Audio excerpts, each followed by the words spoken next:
Simple सा hospital module हमने जैसा कॉलेज मॉड्यूल बनाया था वैसा हॉस्पिटल मॉड्यूल भी बनाया और हमने हमारे हॉस्पिटल्स में यहाँ पर दिया है। आप हॉस्पिटल के लिए, पेशेंट के लिए अलग से सॉफ्टवेयर आप रख रहे हो, यूज कर रहे हो, अच्छी बात है, आपके मैनेजमेंट के लिए रखना ही चाहिए, लेकिन उसके अंदर आपकी अकाउंटिंग, आपका फाइनेंस ये नहीं हो सकता। इस मॉड्यूल में हमने ओपीडी, आईपीडी, एडमिट, डिस्चार्ज सब कुछ इसके अंदर हमने कवर किया है। हमें ये सब मॉड्यूल्स को हमने लॉकडाउन का हमने पूरा यूज किया और जब हम लॉकडाउन में बैठे थे उस समय हमने इस मॉड्यूल्स को बनाने का प्रयास हमने, हमारी टीम ने मिलके हमने किया और बाद में इसको हमने काफी सेल भी किया। अब जैसी रिक्वायरमेंट आ रही है वैसे उसमें हम बदल कर रहे हैं। टैली प्राइम सभी के लिए यूजफुल है। अब हॉस्पिटल के लिए किस तरह से इसका यूज होगा मैं आपको दिखाता हूं डायरेक्ट टैली सॉफ्टवेयर का शेयर कर।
खाली मुझे पैच चेंज करने के लिए तो समय लगा, बाकी कुछ नहीं, ये हो गया चेंज।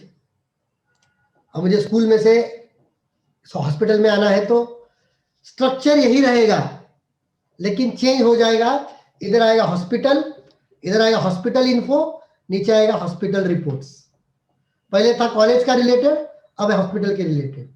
बाकी प्राइम वही रहेगा जो प्राइम मैंने इसके पहले दिखाया था। टैली प्राइम बाय डिफॉल्ट ही रहेगा, लेकिन जब मैं हॉस्पिटल मॉड्यूल का जब पैच अटैच करता हूं तो मुझे अलग से दो रिपोर्ट दिखेंगे, हॉस्पिटल इन्फो का एक, हॉस्पिटल रिपोर्ट का एक। तो यहां पर हम चलते हैं। अब बाकी सभी चीजें टैली में इजी है, लेजर क्रिएट करना, अकाउंट्स क्रिएट करना, यह सब बाय डिफॉल्ट है। हॉस्पिटल में हमने क्या दिया है, सबसे पहले हमने दिया है डॉक्टर्स इन्फो, बाद में दिया है पेशेंट इन्फो। डॉक्टर इन्फो और पेशेंट इन्फो बहुत इंपॉर्टेंट है। इस डॉक्टर इन्फो को जब आप एंटर करोगे तो मैंने कुछ सैंपल डॉक्टर्स बनाए हैं, doctor Ajay, doctor Ganesh, doctor Kore, doctor Mahesh, doctor Suresh, doctor Vasant. ये क्रिएट करते समय ट्रीट एज डॉक्टर अकाउंट, उस डॉक्टर का मोबाइल नंबर और डॉक्टर का ईमेल आईडी भी आप सेव करके रख सकते हो। ये बड़े बड़े हैं, लातूर के सिटी हॉस्पिटल में भी इसका यूज, बड़ी सोलापुर के सिटी हॉस्पिटल में भी ये टैली का यूज बढ़िया अच्छी तरह से हो रहा है। पेशेंट इन्फो में अगर आप जाओगे, पेशेंट इन्फो में तो हमने कुछ पेशेंट के नाम मैं यहाँ पर सैंपल पे क्रिएट किया हूँ, जैसा कि खुद मैंने मेरा नाम एक बनाया है, सारड़ा विष्णु प्रसाद। ये मेरा ग्रुप पेशेंट 2021 के अगर है तो मैंने ग्रुप बनाया है। इसको एक यूआईडी बनेगी, ये यूआईडी आपको कैसे सेट करना है ये आपके हाथ में है, दिखाता हूं आपको मैं।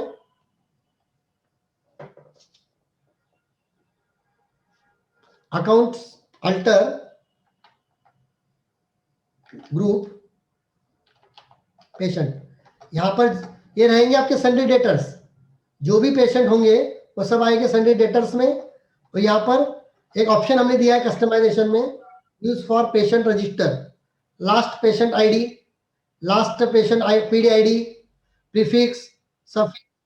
आपको जो भी वर्डिंग आप उस आईडी, आप पेशेंट को कुछ आईडी देना चाहते हो तो वो आईडी भी, उसका आईडी नंबर भी ऑटोमेटिक टैली में से जनरेट हो सकता है, वो भी चॉइस आपके, आप जैसा चाहो वैसा, ठीक है।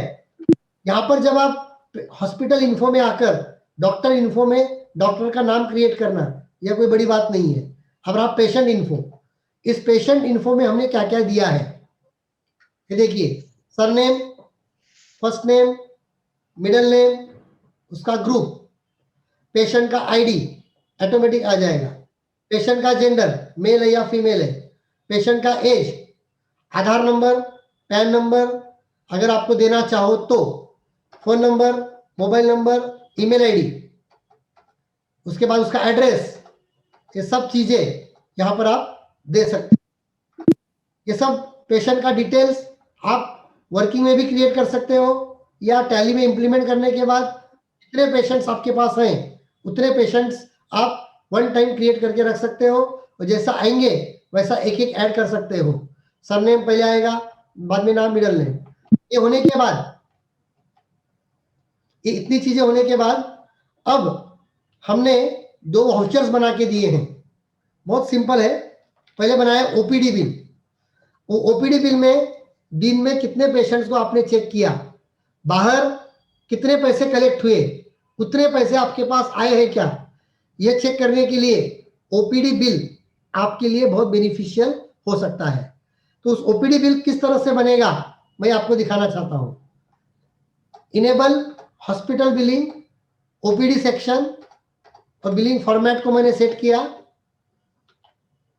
और जब कोई कस्टमर का ओपीडी बिल अगर आ रहा है, ओपीडी में गया, आपने कैश लिया, यहां पर मेरा नाम लिया, पेशेंट का नाम लिया आपने, यहां पर एक ऑप्शन आएगा इंचार्ज डॉक्टर। कौन से, अगर उस हॉस्पिटल में बहुत सारे डॉक्टर्स हैं तो कौन से डॉक्टर्स के थ्रू ये हुआ है, ये समझने के लिए इंचार्ज डॉक्टर की जरूरत आएगी। समझो डॉक्टर अजय, ओपीडी, यहां पर ओपीडी कंसल्टिंग, अगर आपकी ओपीडी कंसल्टिंग अगर फिक्स है,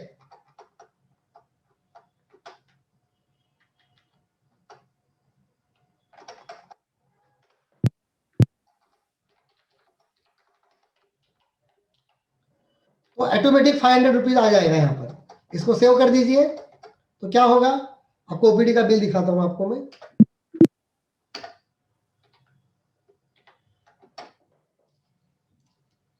ये देखिए, ये ओपीडी के 2 कॉपीज निकलेंगे, एक आपके पास, पेशेंट लेके आएगा। कोई कोई क्या करता है, पहले फीस ले लेता है, कोई कोई डॉक्टर्स क्या करते हैं, पहले फीस ले लेते हैं और बाद में फिर पेशेंट को चेक करते हैं।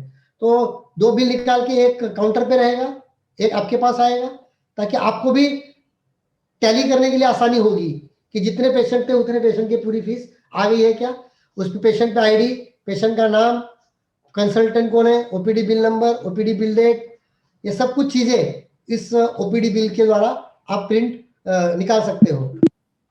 और आईपीडी, जो कोई पेशेंट अगर एडमिट है तो उसके लिए क्या, तो उसके लिए हमने एक बनाया है हॉस्पिटल इन्फो में। जब वो पेशेंट एडमिट होगा तो यहाँ पर एडमिशन की एंट्री होगी। पहले मान लीजिए कल्पना कल्याणकर, ये है, इसका पेशेंट का आईडी बनेगा, पेशेंट का आईपीडी का अलग आईडी, ओपीडी का अलग आईडी, एडमिशन डेट, कौन सी डेट में एडमिट हो रहा है, मान लीजिए वो एडमिट हो रहा है 11 फरवरी को,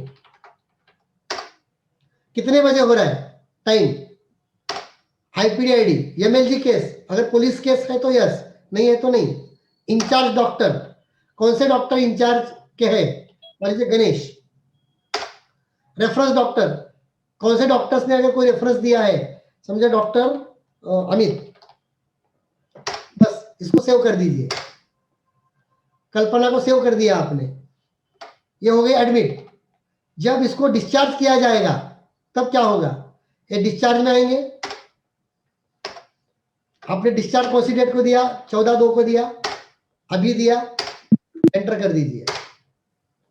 जब कभी भी आप उस पेशेंट का अगर देखना चाहो, उस पेशेंट की इन्फो में जाकर,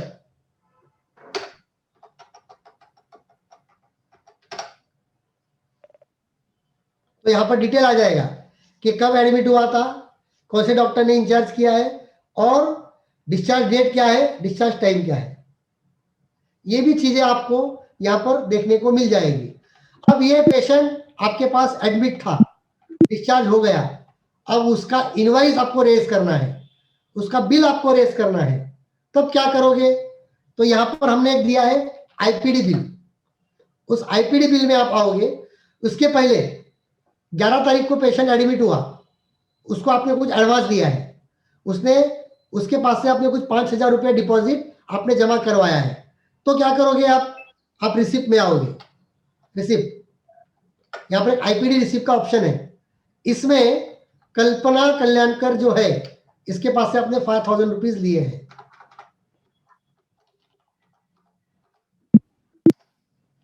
इसकी रिसिप्ट अगर आप देखोगे, ये देखो, received from Kalpana Kalyankar, patient ID 5,000 रुपए इसके पास से एडवांस आया है। चेक दिया होगा तो चेक का डिटेल आ जाएगा, ये रिसिप्ट उसको चले जाएगी। अब जब उसका बिल बनेगा,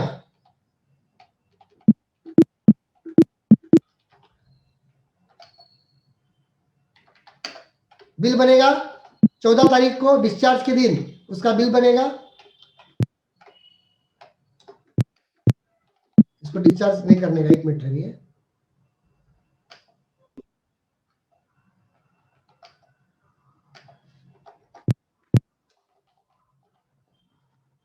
एक दूसरा लेता हूं, एडमिशन कुलकर्णी विलास,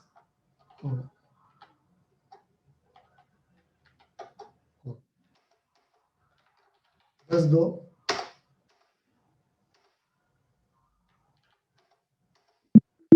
एडमिशन हो गया। 14 तारीख को इसको डिस्चार्ज करना है।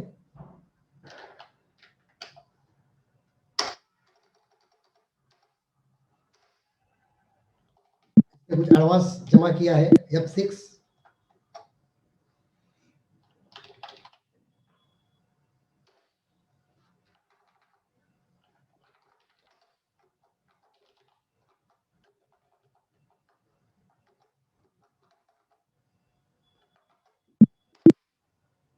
इसको अपनी रिसिप्ट दे दी, रिसिप्ट का फॉर्मेट।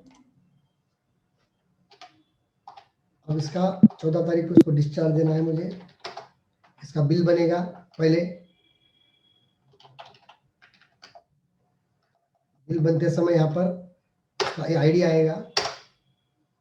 फिर यहाँ पर देखिए, अब स्टे, वो कितने दिन स्टे था, सबसे पहले एडमिशन चार्जेस लेना है, लीजिए। या उसमें स्टे था, कौन सा रूम था, डिलक्स या सुपर डिलक्स। मान लीजिए सुपर डिलक्स रूम में था, वो कितने दिन था, 4 दिन था। आप 4 डेज करेंगे तो ऑटोमेटिक 1,400, 5,600 ऑटोमेटिक आ जाएगा। उसके बाद विजिट चार्जेस, विजिट चार्जेस में अगर आओगे, कितने विजिट किए, समझो डॉक्टर ने 6 विजिट किए हैं, तो 6 विजिट, यहाँ पर 500 रुपीज पर विजिट चार्जेस। बाद में एक्सरे चार्जेस अगर फॉर एग्जांपल हुआ होगा, एक 500 रुपीज। फिर nursing charges, for example nursing charges भी फॉर एग्जांपल 4 दिन हुए हैं, 300 रुपीज ऑटोमेटिक आ जाएगा। ऑटोमेटिक मतलब आपको सेट करना है, कहाँ से सेट करना है, ये आपको क्रिएट करना है, और उसमें आपको सेट करना है कि क्या रेट से आपको 1 डे के हिसाब से लगाना है। या अगर आप सेट कर देंगे तो ये सब ऑटोमेटिक आपका आ जाएगा। नर्सिंग चार्जेस के बाद समझो आपने और कुछ सीबीसी चार्जेस कुछ लगाए हैं, समझो फॉर एग्जांपल 500 रुपीज, तो 10,800 उसका पूरा बिल बना है उस पेशेंट के नाम का। उसको एंटर कर दो, और जब आप देखोगे इनवाइस, ये देखिए उसके नाम का इनवाइस बनेगा।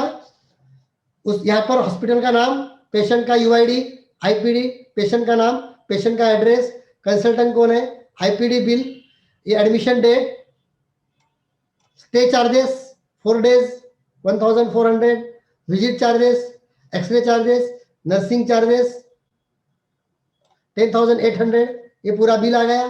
5,000 उसने पे किया है, 5,800 रुपीज आप उसके पास से ले लोगे।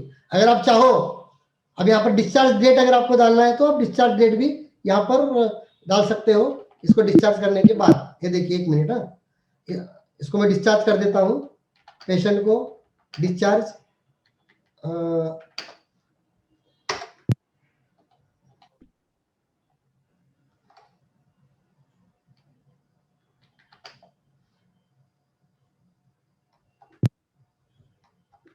आउटस्टैंडिंग बैलेंस, इसलिए इसका डिस्चार्ज, ये देखो क्या आ रहा है, देखिए आप कितना परफेक्शन है।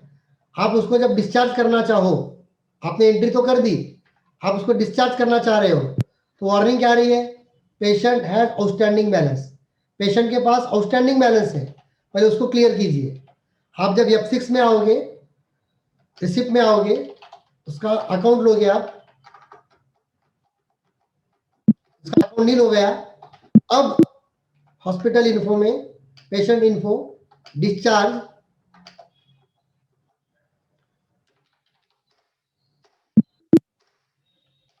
अब उसका बिल देखिए आप,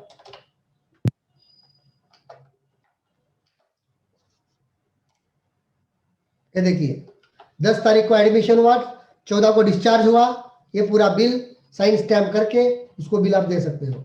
ये सब कुछ आप वन टाइम अगर सेट कर देंगे तो इसका बिल भी आईपीडी का बन जाएगा। तो ये भी हमने इस अकाउंटिंग रिलेटेड इसके अंदर करने का प्रयास किया है। अब हॉस्पिटल रिपोर्ट में अगर आप आओगे तो आपको क्या क्या देखने को मिलेगा। हॉस्पिटल रिपोर्ट में है सबसे पहले पेशेंट का रजिस्टर,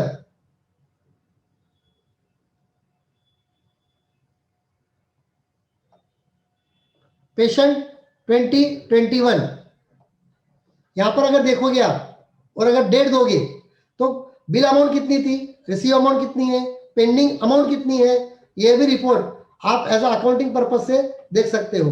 अगर आप ओपीडी रजिस्टर देखोगे दिन भर का, कि दिन भर में कितने लोगों का मैंने ओपीडी किया है, तो पूरा बिल डेट के साथ अमाउंट के साथ आप मैच कर सकते हो कि इतनी ओपीडीज आई थी, इतने पैसे मेरे पास आए हैं क्या, ये आप खुद भी चेक कर सकते हो। इसके द्वारा आपका कोई अमाउंट में फाइनेंशियल रुपीज में आपकी कोई गड़बड़ी इसके अंदर होने के चांसेस नहीं रहेंगे। अगर आईपीडी रिपोर्ट आप देखोगे तो आईपीडी रिपोर्ट में एडमिशन का डिटेल आएगा, बिलिंग, ये देखो बिलिंग का डिटेल आ गया इधर,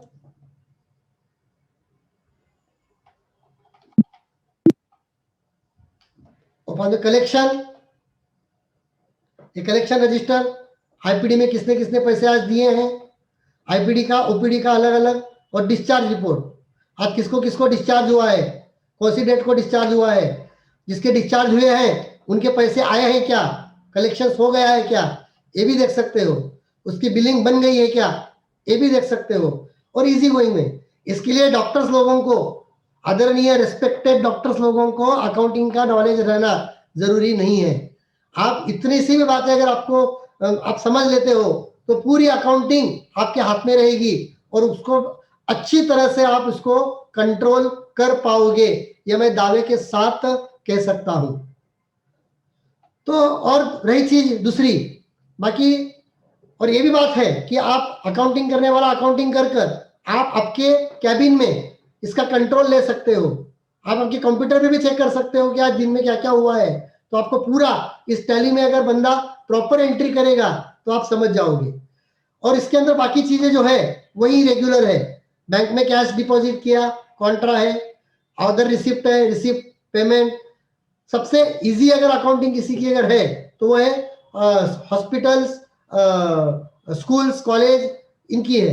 कि बाकी मैन्युफैक्चरिंग ट्रेडिंग में ऐसा परचेज सेल्स का पार्ट होता है, इसके अंदर वो पार्ट कम होता है। जो भी है आपका एसेट है, आप क्रेडिट पे परचेस करोगे जर्नल में एंट्री आएगी, आप किसी के पास रिसिप्ट आएगा रिसिप्ट में एंट्री आएगी, ये रिसिप्ट रेगुलर रिसिप्ट, किसी को पेमेंट करोगे पेमेंट में एंट्री आएगी, और बाकी पेशेंट से रिलेटेड जो भी रहेगा वो सब किस में आएगा आपका, इसमें हॉस्पिटल इन्फो में और हॉस्पिटल रिपोर्ट में आपको सब कुछ देखने को मिलेगा। तो ये एक हॉस्पिटल के फाइनल अकाउंटिंग प्रॉपर होने के लिए और डॉक्टर्स लोगों की कंट्रोलिंग के लिए ये सॉफ्टवेयर हमने टैली में डेवलप किया है। अगर आपके पास टैली है तो आप हॉस्पिटल मॉड्यूल का इंप्लीमेंट कर सकते हो, अगर नहीं है तो टैली के साथ हॉस्पिटल मॉड्यूल भी आप कर सकते हो, जिससे आपका अकाउंटिंग का बहुत बड़ा हेडेक आपका कम हो सकता है। आप घर पे भी बैठे हैं, आप घर पे भी बैठे हैं और आपको देखना है कि हॉस्पिटल में क्या क्या फाइनेंशियल ट्रांजेक्शन हुए हैं, आप घर पे भी इंटरनेट के द्वारा लॉगिन पासवर्ड से उसे आप चेक कर सकते हो। तो ये बहुत ही सिंपल सा मॉड्यूल हॉस्पिटल के लिए हमने बनाया। बाकी सभी चीजें ये कॉमन है जो टैली के अंदर बाय डिफॉल्ट है, जो आपको रेगुलर एंट्रीज के लिए आपको वो करनी है।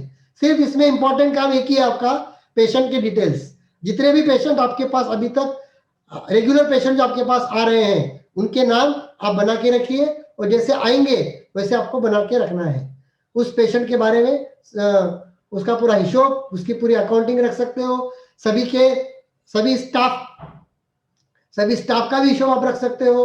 आप आपका हॉस्पिटल का कितना आना है, कितना देना है, आपका प्रॉफिट मार्जिन क्या है, और हाँ आखिरी में इनकम टैक्स को दिखाने के लिए आपको क्या करना है। इस डेटा को अलग लोकेशन में कॉपी करके आप आपके एडजस्टमेंट करके भी आप आपके सीए को ये प्रेजेंट कर सकते हो। बहुत ही इजी वे से, इजी तरीके से इसका इंप्लीमेंट टैली में हो सकता है। इतना इजी बाकी सॉफ्टवेयर में नहीं होगा। आज हर डॉक्टर्स उनके लिए एक अलग सॉफ्टवेयर यूज करता है, वो उनके लिए ठीक है, लेकिन उसमें अकाउंटिंग नहीं होती है। और मैं जो आपको समझा रहा हूं, आपका सबसे पेन पॉइंट जो अकाउंटिंग का है उस पर कैसे कंट्रोल करना है, उसके लिए आपको किस तरीके से जाना है, इसके लिए यह मॉड्यूल्स को हमने बनाया है, और जिसको यूज करके आप आपके बिजनेस को एक फाइनेंस के लिए आपके profit balance sheet, profit loss देखने के लिए इसका यूज आप अच्छी तरह से कर सकते हो। अब इसमें कुछ किसी को कोई क्वेश्चन है तो आप डिस्कस करें। इसमें शारदा जी फॉलोअप के लिए भी तो डेट्स वगैरह आ जाती है ना, ये रिमाइंडर देने के लिए। एक मिनट सर। हाँ सर बोलिए। फॉलोअप के लिए भी तो उसमें सिस्टम होगा ना, पेशेंट को फॉलोअप करने के लिए जो मैसेज चला जाए। नहीं वो सिस्टम तो नहीं है, लेकिन हो सकता है सर। ये कस्टमाइज करना पड़ेगा, अलग से कस्टमाइज करना कि तो हमने जो पेमेंट रिक्वायरमेंट्स है वो उसको ध्यान में रखकर इसको डेवलप किया है। इसके अलावा कुछ रिक्वायरमेंट होते रहते आप बता सकते हो। जो इसको इजी कैसे हो इसका हमने प्रयास किया है कि भले ही डॉक्टर को भी समझने में आसानी हो, कि डॉक्टर्स लोगों के लिए कॉमर्स समझना थोड़ा डिफिकल्ट हो सकता है। इसके लिए उसको हमने इजी वे से बना के इसको डेवलप किया है। अच्छा, एक चीज मैं पूछना चाह रहा हूँ कि हाँ, आपने बताया कि घर से भी इसको एक्सेस कर सकते हैं, लेकिन अगर ऑफिस में टैली तो ऑफिस के वाले सिस्टम पे लगी हुई है, तो वहां का टैली चालू रखना होगा आपको। अच्छा वो ओपन होगा तो, लेकिन वो तो टैली ऑफलाइन होता है, तो वो कैसे घर उसको नेट से कनेक्ट करना होगा ना सर। नहीं मतलब यूजर आईडी पासवर्ड फिर मतलब वो टैली में है ये सिस्टम कि हम सिस्टम टैली में है, वो सिस्टम टैली में ही है वो। आपको यूजर नेम पासवर्ड सेट करना होगा। आपको जो एक्सेस करना है उसका मेल आईडी अंदर सेट करना होगा, तो आप कर पाओगे। आज इसमें ये डेटा जिस सिस्टम में वो सिस्टम ऑन होना चाहिए, और सिस्टम ऑन होना चाहिए बस। ऐसा कोई सिस्टम नहीं है टैली में कि वो सिस्टम ऑफ हो और फिर भी हम वो मतलब उसको एक्सेस कर सके कहीं से भी। उसके लिए क्लाउड सर्वर पे जाना पड़ेगा आपको। सर एक बिज एनालिसिस जो आता है वो भी तो कर नहीं है सर। बीज में क्या होता है सर, बीज का है, बीज में रिपोर्टिंग देख सकते हो, बैठे बैठे ऑफलाइन में देख सकते हैं।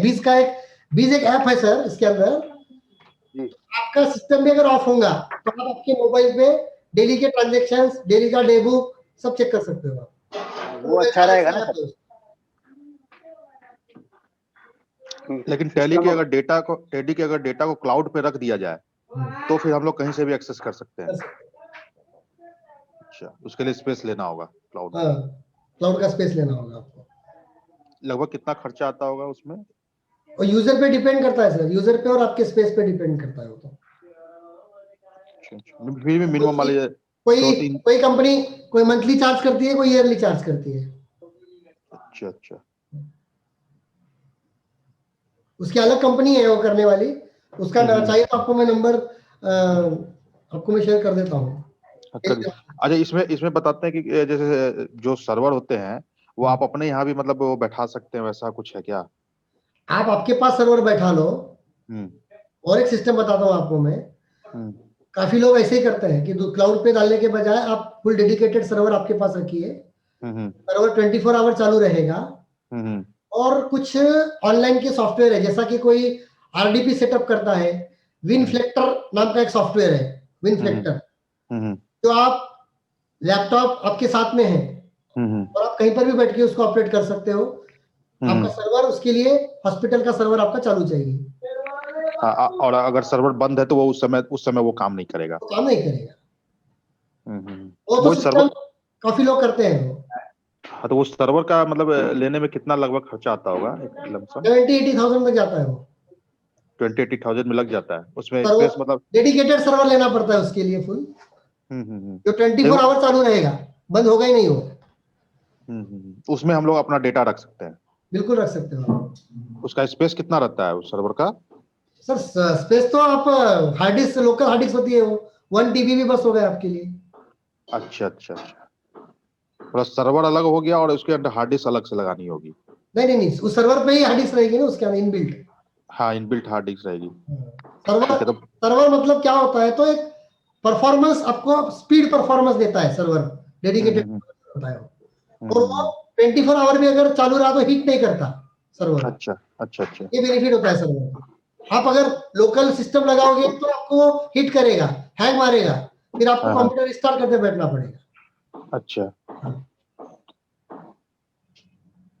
बात कहने का मतलब है कि अगर हम लोग ऐसा 20-30 हजार रुपया लगा के अगर अपना सर्वर बैठा ले और उसको 24 आवर चालू करने की व्यवस्था रख ले, तो टैली हम कहीं से भी ऑपरेट कर सकते हैं, उसका डेटा हम उसमें रख के। अगर आप सर्वर रखते हो, डेटा सर्वर पे रखते हो, और सॉफ्टवेयर के थ्रू, जो मार्केट में कई सॉफ्टवेयर अवेलेबल है, उसमें से एक अच्छा ट्रस्टेड सॉफ्टवेयर है विनफ्लेक्टर। आप गूगल में सर्च कर सकते हो, बहुत ही बढ़िया सॉफ्टवेयर है। तो उस सॉफ्टवेयर के द्वारा आप कहीं पर भी बैठकर आपकी कंपनी को ओपन कर सकते हो। इसके लिए आपके हॉस्पिटल को स्टैटिक आईपी लेनी होगी, जिसका ईयरली खर्चा 1000 रुपीज कुछ आता है। अच्छा, ठीक। हेलो। हाँ सर। शारदा जी नमस्कार, मेरा नाम डॉक्टर सुनील सैनी है। बोलिए sir. And thank you sir, आपने इतना एफर्ट लगाया, इतना प्रिपेयर करके सब हम लोगों को सपोर्ट कर रहे हैं। I am really thankful to you sir. मेरा ना एक ना 25 बेडेड हॉस्पिटल है और मेरे पास एक जयपुर बेस्ड सॉफ्टवेयर है, HMS देते हैं हम लोग, हॉस्पिटल मैनेजमेंट इंफॉर्मेशन सिस्टम। तो उसके अंदर सारी अकाउंटिंग, रिपोर्टिंग, उसके अंदर डिफरेंट मॉड्यूल्स, कि वहाँ पे लैब का मॉड्यूल है, फार्मेसी का मॉड्यूल है, IPD OPD अकाउंटिंग सारा मॉड्यूल है। तो मेरा सर्वर जो है वो मेरे पास ही वही मेरे ऑफिस में रहता है, हमारे हॉस्पिटल के ऑफिस में।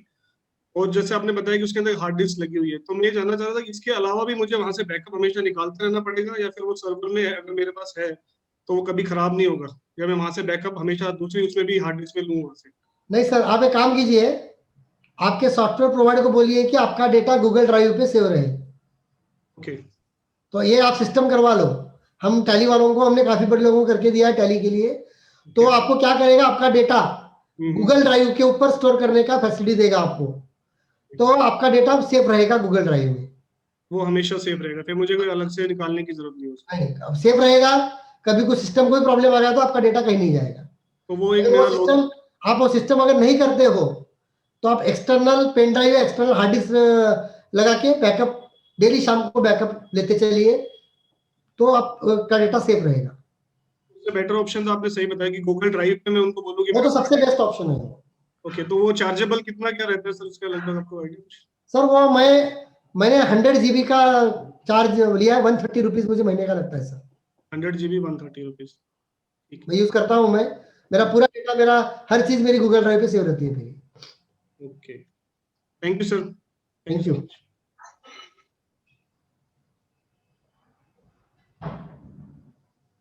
आपने जो सर बताया मुझे कि फिर सर्वर, फिर अगर गूगल ड्राइव पे रखना है तो फिर सर्वर रखने की तो जरूरत ही नहीं पड़ेगी। नहीं सर, बताता हूँ सर, बताता हूँ।